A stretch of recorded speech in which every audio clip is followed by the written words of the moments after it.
小姐，我係 ABC 電信職員，你早前申請購買嘅手機優惠計劃已經成功批入咗啦。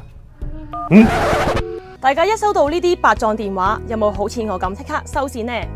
近期多咗假冒電信商職員打白撞電話，話你早前申請購買新電話成功，並且將會喺你嘅戶口扣錢。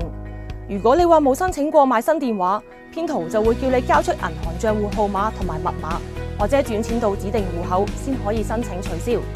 咁你都當真，結果就梗係俾人呃啦。記住，收到白撞電話，第一時間收線。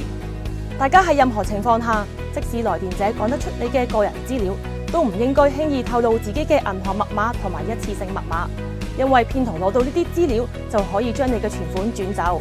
如有懷疑，立即打去防騙易熱線182222。